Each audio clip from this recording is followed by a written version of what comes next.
Ok, nosotros vimos este tipo de rectificador en la clase pasada y empezamos a sacar, ¿verdad?, a deducir las fórmulas con el procedimiento que hemos empleado también para los rectificadores no controlados.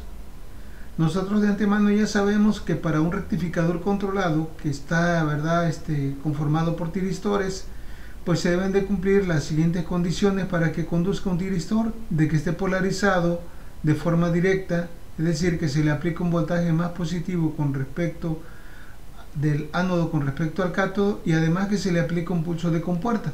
Por eso es que ahora estamos tomando precisamente esta parte, el pulso de compuerta. No sé si recuerden, la última clase llegamos a ver esto. Sacamos el voltaje de salida promedio aplicando la componente promedio de Fourier. Agarramos solamente un área, ¿verdad?, una de las áreas, e integramos donde está definida la función de alfa a pi. Tomamos la parte la parte positiva, que es donde está el voltaje de entrada Bs. Y llegamos, si recuerdan, llegamos precisamente hasta aquí.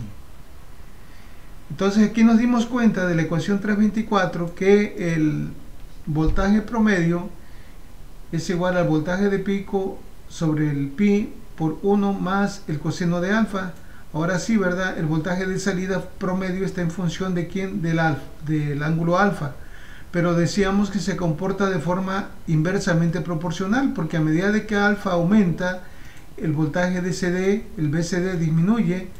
Cuando alfa disminuye, el voltaje de salida aumenta. Entonces aquí tenemos nosotros el control de la magnitud del voltaje de salida variando, regulando el ángulo de disparo. Bueno, vamos a continuar entonces con las otras ecuaciones que nos hacen falta. Ya una vez que nosotros tenemos el voltaje de salida promedio, pues ahora estamos en condiciones de encontrar la corriente de salida promedio, es decir, la corriente que le llega a la carga. Y aplicando un procedimiento similar al que ya hemos hecho, ¿verdad?, para calcular la corriente, si ya tengo el voltaje de salida y la resistencia de carga, pues simplemente aplicamos la ley de Ohm, que quedaría así como BCD entre RL en el caso de que ya tuviera BCD. Si no lo tengo, pues divido todo esto, ¿verdad?, entre RL para tener una segunda ecuación, de tal manera que yo la pueda obtener directamente la corriente promedio a partir del voltaje Bm y de la resistencia de carga y del ángulo de disparo. Sería la ecuación 325b. Bueno, ahora vamos a calcular el voltaje eficaz. Otra vez vamos a tomar esta parte de aquí. Utilizamos, ¿verdad?, la ecuación para calcular el voltaje eficaz de una onda periódica, que ya sabemos que es igual a 1 sobre tau por integral de 0 a tau de la función a la cual le quieramos encontrar el valor eficaz al cuadrado por la diferencial de la variable de esa función. Bueno, para nuestro caso hacemos lo mismo. Acuérdense que hemos simplificado. Como en el periodo hay dos áreas iguales, pues simplemente integramos una y multiplicamos por 2. Entonces el periodo pues es 1 sobre 2pi, multiplicamos por 2 porque son dos áreas iguales. Vamos a tomar esta área está definida de alfa a pi, ¿verdad? ¿Y quién está definido ahí? Pues es Bs, que es el voltaje de entrada. No sé si recuerden esto de acá, me voy a subir. Esto que tengo aquí es precisamente esto que está entrando de acá. Por eso lo asociamos con Bs. Una vez que nosotros ya tenemos esto, ¿verdad?, podemos sustituir el valor de Bs, que recuerden que es igual al voltaje de pico por el seno de omega t. Realizando, ¿verdad?,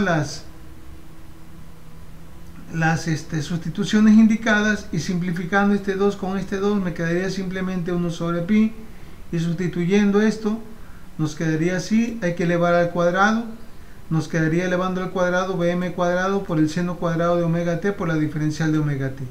Sacamos esta constante fuera de la integral y nos quedaría Bm cuadrado sobre pi, y ya nos enfocamos a resolver únicamente la integral del seno cuadrado de omega t de alfa pi. Nosotros tenemos una fórmula, ¿verdad?, para este tipo de integrales, que es esta. Podemos poner la x, en este caso bien la pueden encontrar así: x sobre 2 menos el seno de 2x sobre 4, o bien un medio de x menos un cuarto de x. Es lo mismo, ¿no?, un cuarto del seno de 2x. Bueno, entonces Aplicando la integral nos quedaría, para nuestro caso, la variable es omega t, sería omega t sobre 2 menos 1/4 del seno de 2 omega t, ahí la tenemos, ¿ok? Porque ya acá pusimos el 4, ¿verdad? Bueno, ahora evaluamos los límites, primeramente el límite superior y luego le restamos la evaluación del límite inferior. Primeramente acá donde hay omega t sustituimos pi, quedaría pi sobre 2 menos 1/4 del seno de 2pi. Luego dice menos, aquí sería más por el menos, menos, aquí menos por menos me daría más. Donde haya omega t sustituimos ahora por alfa, quedaría alfa sobre 2 y acá me quedaría más 1/4 del seno de 2 alfa. Ahí lo tenemos y ahora vamos a ver qué pasa.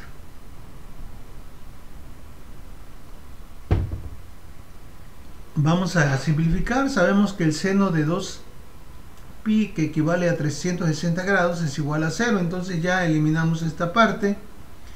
Aquí nosotros podemos, pues tenemos que dejarlo así, ¿verdad? Porque no son términos semejantes, ya lo podemos dejar así. Pi sobre 2 más, menos, perdón, alfa sobre 2 más 1/4 del seno de 2 alfa. Ahora aquí podemos sacar esto, ¿verdad? El bm cuadrado tiene raíz exacta, la sacamos fuera y nos quedaría de esta manera. Aquí tenemos la propiedad de los radicales, una regla de los radicales, que es la que estamos aplicando acá. Y ahora, ¿verdad? Lo que vamos a hacer es factorizar todo esto que está acá dentro del corchete por pi. Bueno, si quito a pi de aquí me quedaría 1, ¿verdad? Acá como no lo tengo que poner abajo, y acá también como no lo tengo que poner abajo. Les he comentado, ¿verdad?, que una forma de verificar que la factorización está correcta es multiplicar el factor por la parte que quedó factorizada, y al multiplicarlo pues tiene que dar la expresión original de donde partimos. En este caso vemos que estamos en lo correcto, porque si multiplico esto por esto me quedaría pi sobre 2, aquí me quedaría pi por alfa entre 2pi, me quedaría simplemente alfa sobre 2 porque la pi con la pi se va, y acá también, ¿verdad?, me quedaría pi por 1, pi entre pi, me quedaría 1/4 como estaba originalmente. Bueno, ya que tenemos esto, ¿verdad?, ya que nosotros hicimos esta factorización, perdón, pues ya estamos en condiciones de dejar o expresar finalmente el voltaje RMS de la siguiente forma. Aquí, ¿verdad?, sacamos este 2 fuera de la raíz y quedaría abajo, quedaría, ¿verdad?, como no tiene una raíz exacta, lo dejamos indicado, me quedaría Bm sobre la raíz de 2 por la raíz de 1 sobre pi por todo lo demás. Aquí vemos entonces que el voltaje eficaz también depende de quién, del valor pico del voltaje de entrada, pero sobre todo del ángulo de disparo, el momento en que se active el tiristor. De esa manera, ¿verdad?, es la magnitud del voltaje eficaz que vamos a tener a la salida.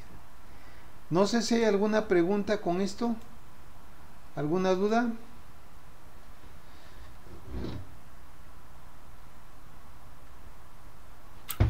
¿Todo bien, profe? No, profe. Muy bien, bueno, continuamos entonces. Ahora, ya una vez que nosotros tenemos el voltaje eficaz, estamos en condiciones de calcular la corriente eficaz o RMS. Bueno, entonces decíamos, ya otra vez aplicamos, ¿verdad?, la ley de Ohm. Si ya tengo el valor eficaz, la resistencia de carga, y quiero calcular la corriente que pasa a través de la carga, pues simplemente aplicamos la ley de Ohm. Si ya tengo el voltaje RMS, que lo calculé anteriormente, pues aplico esta ecuación directamente. En el caso de que no la tenga, pues lo puedo calcular a partir de aquí. Así quedaría. Fíjense bien el cambio que se hizo acá, ¿verdad? Aquí tenemos Bm sobre la raíz de 2. En uno de los problemas que hicimos anteriormente les puse por ahí, ¿verdad?, las relaciones más comunes que se utilizan en análisis de circuitos. Y la relación de Bm sobre la raíz de 2 también se puede poner como Bs, que es el voltaje eficaz de entrada. Ya sea si lo quieren manejar así o así, es exactamente lo mismo. Bueno, entonces, si no tenemos calculado RMS, pues lo podemos calcular aquí, ¿verdad? Simplemente dividiendo este voltaje, ¿verdad?, este fue el que dividimos entre RL, y de esa manera ya tenemos una ecuación para calcular la corriente eficaz partiendo del voltaje de pico y del ángulo de disparo, en el caso de que no se tenga el voltaje eficaz. Bueno, ahora vamos a calcular la corriente promedio en cada tiristor. ¿Cómo le haríamos para calcular la corriente promedio en cada tiristor? ¿Me podrían decir qué idea tienen ustedes de esto? ¿Cómo sería? Vamos a ver, ¿verdad? La forma de onda de la corriente del voltaje de entrada. Aquí tenemos, ¿verdad? Fíjense bien, la corriente, el voltaje promedio. Y acá tenemos la corriente. Bueno, pero aquí lo que nos interesa ver es cuál es el tiempo, el intervalo de tiempo que permanece conduciendo cada uno de los tiristores. Por ejemplo, ya hemos visto, ya sabemos que aquí en este tipo de sistema los tiristores conducen por pares. T1 y T2 conducen para el semiciclo positivo. Cuando se activó aquí, ¿verdad? Cuando se realizó, se aplicó el pulso de corriente, ¿verdad? Se activaron los tiristores T1 y 2 y este fue el intervalo en grados, ¿verdad? Que condujo desde alfa hasta pi. Es decir, si alfa fuera 80 grados, pues lo que conduciría, ¿cuánto sería? Pues sería 100 grados, ¿verdad? Lo que falta para llegar a 180. Y acá es lo mismo, hemos dicho que trabajan de manera equitativa, igual. El mismo ángulo para el semiciclo positivo y el mismo ángulo para el semiciclo negativo.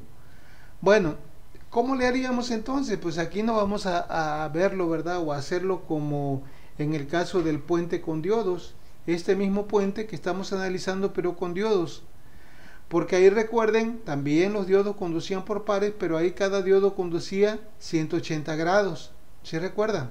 El diodo 1 y 2 conducía 180 y el 3 y el 4 también 180, pero acá los tiristores no van a conducir 180 todo el tiempo, a menos que el ángulo de disparo se haga 0.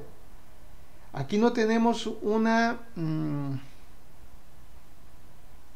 un valor constante que podríamos decir, pero si hay algo que nosotros podemos entender aquí. Siempre los tiristores van a conducir la mitad, eso no sé si lo logren ver, esta es la corriente. Los tiristores siempre van a conducir la mitad de la corriente que le llega a la carga. Esta es la corriente de entrada, ¿verdad? Pero la corriente que le llega a la carga, hemos dicho que cuando un rectificador, la carga es resistiva, la forma de onda de la corriente es igual que la del voltaje. Entonces aquí va a haber una corriente que va a tener esta forma de onda y aquí va a haber otra corriente que va a tener esta misma forma de onda. O sea, va a haber dos áreas iguales de corriente durante un periodo. Eso es lo que le llega a la carga. Pero cada tiristor siempre va a conducir entonces la mitad. No podemos decir que son 90, que son 120, que son 180, porque depende del momento en que se haga el ángulo de disparo. Pero de lo que sí estamos seguros es que cada tiristor va a estar conduciendo la mitad de la corriente promedio que le llega a la carga. Con base en este razonamiento, pues ya podemos sacar entonces la corriente promedio de cada tiristor. Aquí lo decimos, ¿verdad? Aquí en esta parte ya donde vamos.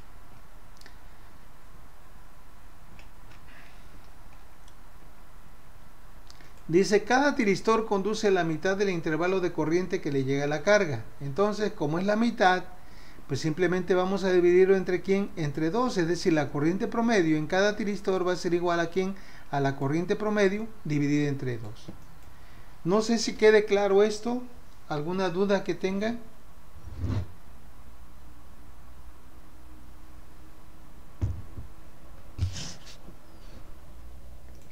¿Sí me escuchan? No hay duda, profe. Sí, profe, todo bien.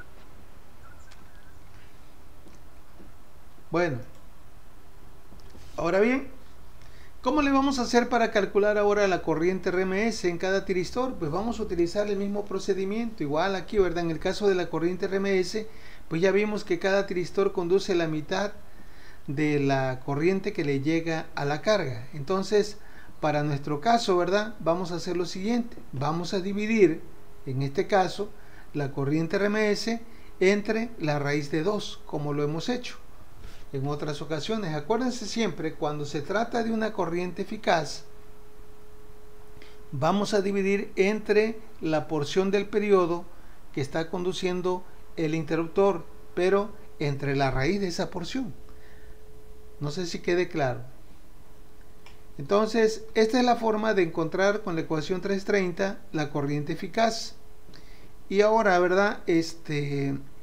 Una vez que ya tenemos esto, pues podemos nosotros sustituir esto acá, multiplicarla por 1 sobre la raíz de 2 y nos daría exactamente este valor. Ya sea, perdón, esta de acá, la corriente eficaz, esto de acá. Sí, porque esto que estaba yo mostrando era la corriente promedio. Bueno, pues ya tenemos hasta ahí, ¿verdad? La corriente eficaz, y ahora nos falta calcular la corriente eficaz, pero de entrada, la corriente eficaz de cada una, o mejor dicho, de la única fase del transformador. Aquí nosotros la podemos ver aquí en la figura que tenemos inicialmente.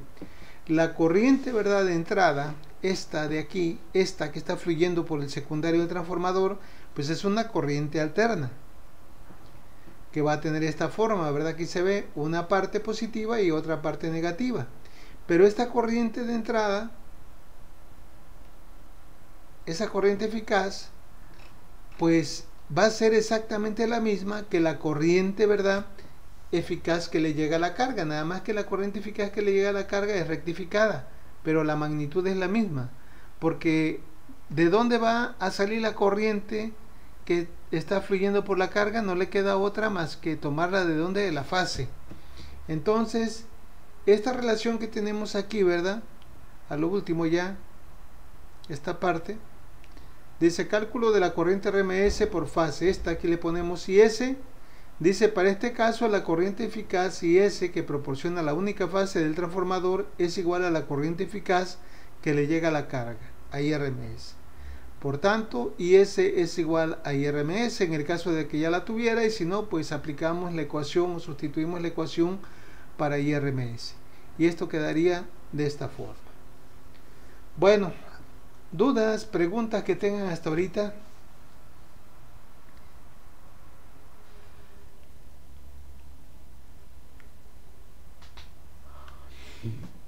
¿Alguna pregunta?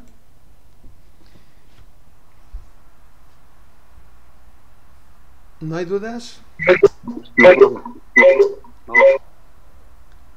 Ajá, casi no se entendió Josué. No, profe, le decía que no. Ok, muy bien. Bueno, vamos a continuar realizando los ejercicios que tenemos para este tema. A mí me quedó muy ¿cómo le diré? Me pareció muy el aprovechamiento muy deficiente que tuvieron en la unidad 2. Veo que la mayoría salió de la patada en el examen, no pudieron hacer ese ejercicio que se los había puesto de tarea. ¿Qué pasó con eso? ¿Qué sería? ¿No estudiaron? Profe, Ajá. en mi caso, en mi examen traía 2 problemas.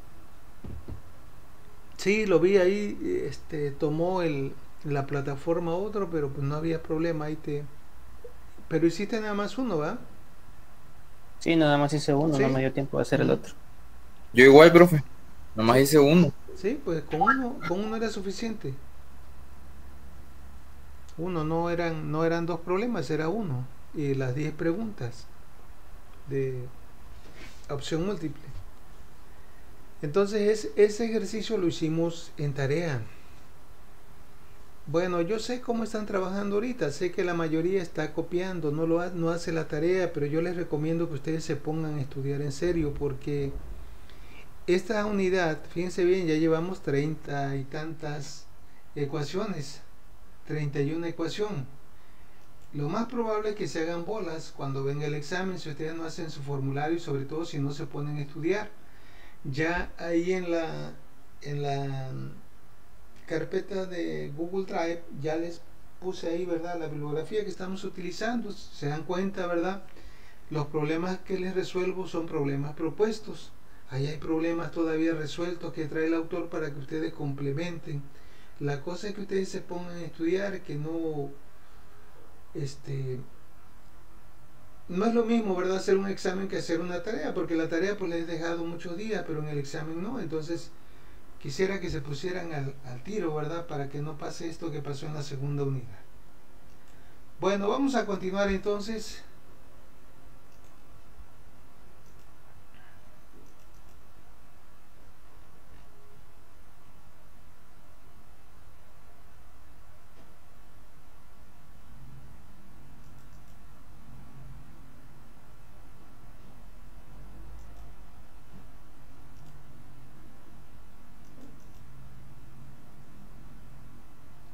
Bueno, vamos a hacer este ejercicio que está ahí en el libro de electrónica de potencia de Daniel W. Hart.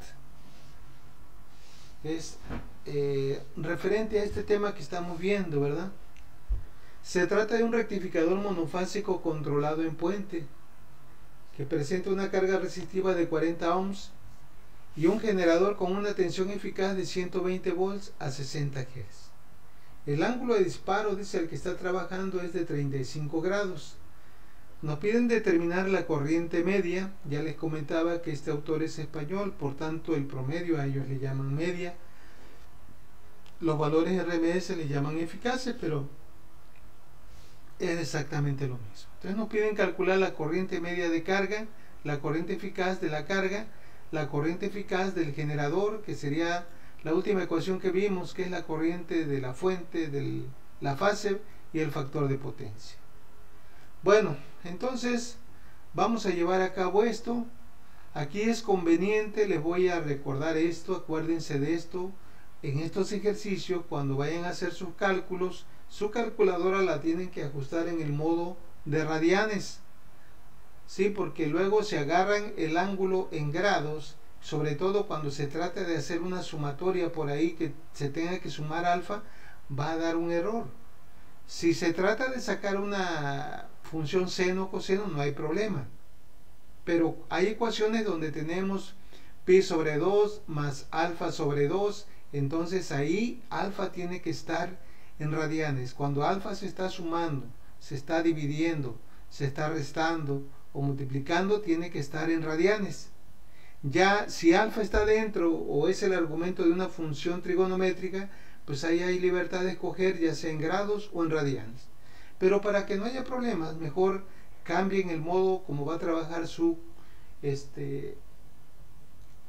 calculadora o donde estén trabajando. Bueno, sacamos los datos. La resistencia de carga es de 40 ohms. El voltaje, aquí nos dieron el voltaje eficaz, fíjense bien, que es Vs. Mucho cuidado acá, porque si ustedes toman este como voltaje Vm, ya la cosa no va a salir. Tenemos la frecuencia de 60 Hz y el ángulo de disparo alfa, que es 35. Entonces, este ángulo, ¿verdad?, de 35 grados ya lo convertí a radianes. Acuérdense que para convertir a un ángulo de grados a radianes hay que multiplicar por pi, dividir entre 180 y realizar las simplificaciones correspondientes. Una vez hecha la simplificación, resulta que alfa es igual a 7 pi sobre 36, o bien lo podemos manejar de forma decimal, 0.611 radianes. Bueno, vamos a calcular lo que nos piden. En primer lugar, la corriente media de la carga.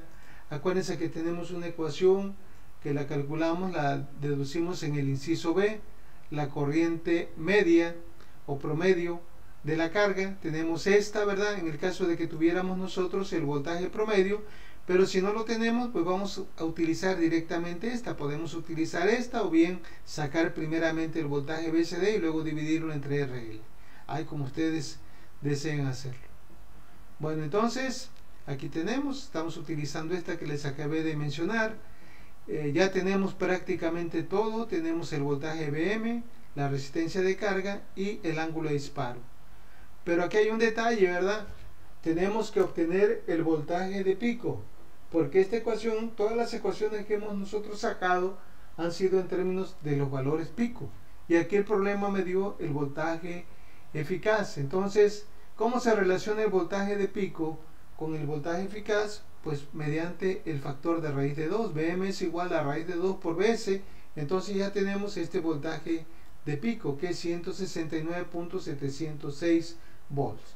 Ya con esto, ¿verdad? Pues ahora sí podemos sustituir prácticamente todo, y ya una vez realizando la sustitución correspondiente, nos queda que la corriente promedio o la corriente media en la carga, en la salida, es de 2.457 amperes. Muy bien. Bueno, preguntas, dudas.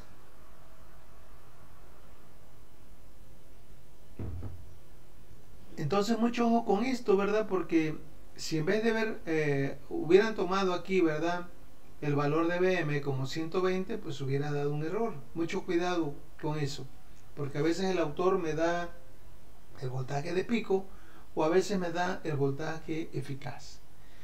Bueno, vamos a calcular la corriente RMS. Acuérdense que la corriente RMS en el procedimiento anterior lo calculamos, se dedujo, ¿verdad?, en el inciso D. Aquí lo tenemos, aquí la tenemos.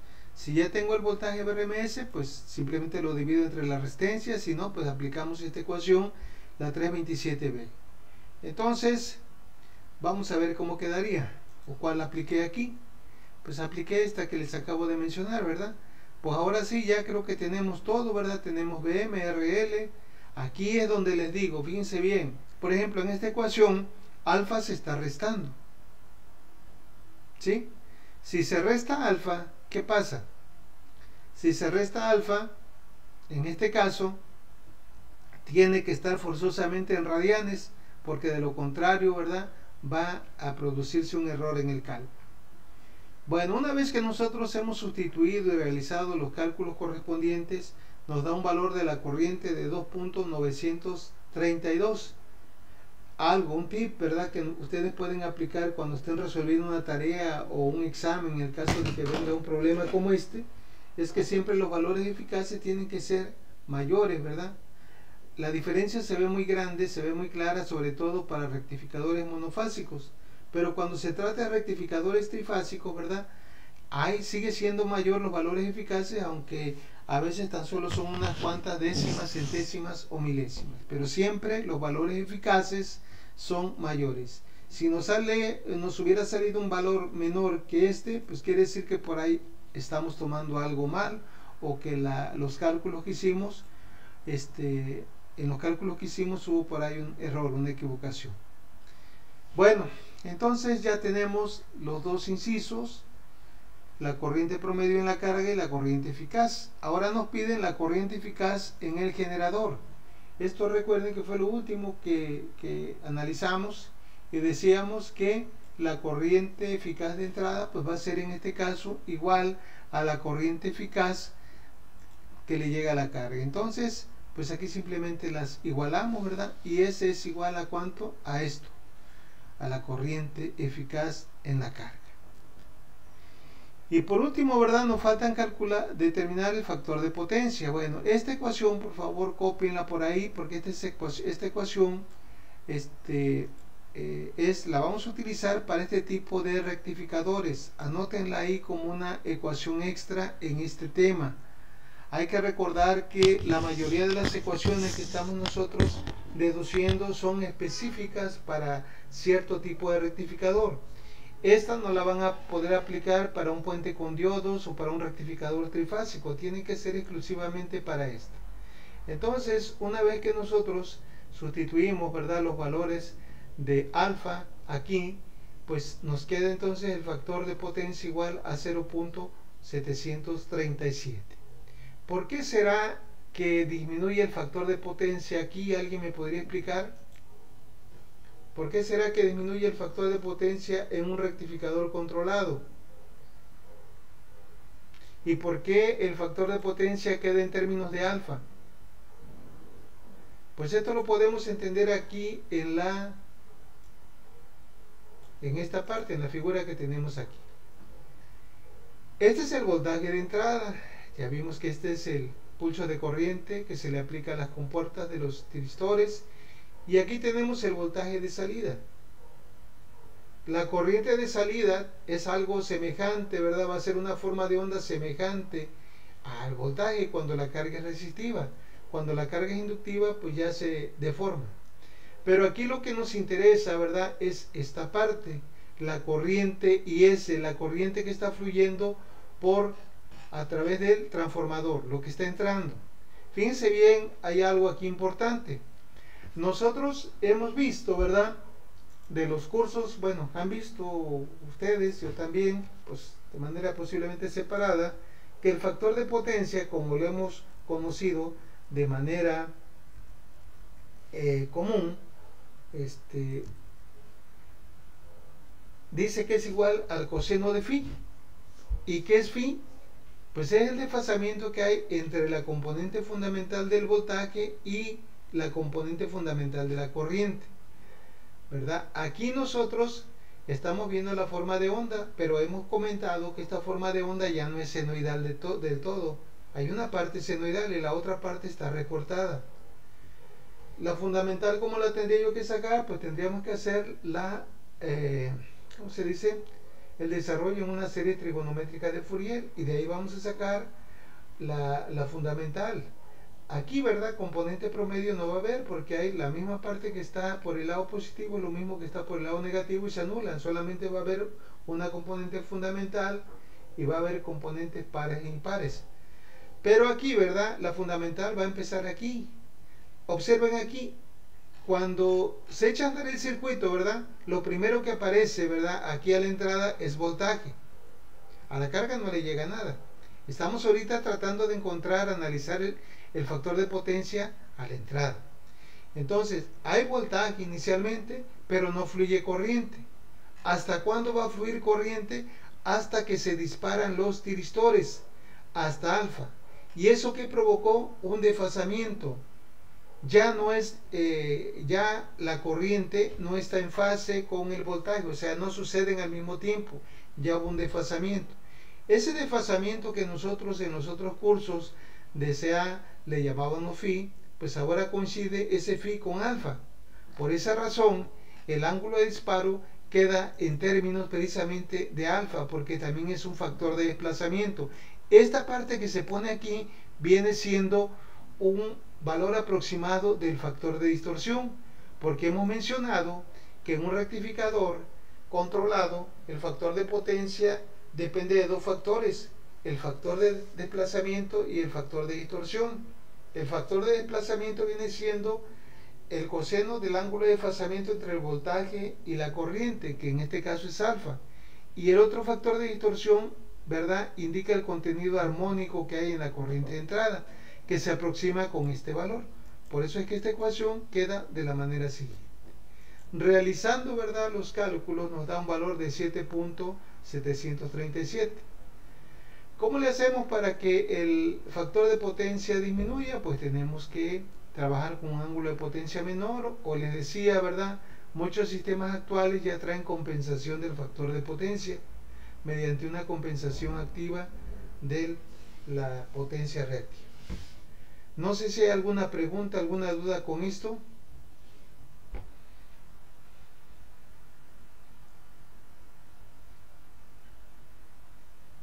No, Inge. ¿Seguro que no? Muy bien. Profe, Dime. la ecuación que nos había mostrado ahorita del factor de potencia dijo que no se podía utilizar para un puente de diodos ni rectificador. ¿De qué dijo? Un rectificador trifásico controlado. Ajá, ok. Sí, sí, son específicas las fórmulas. Yo les he dicho, por ejemplo, la de la eficiencia, esa sí es general, se puede aplicar para cualquier tipo de rectificador, ya sea controlado, no controlado, monofásico, trifásico en estrella o trifásico en puente. Pero este no, es específico.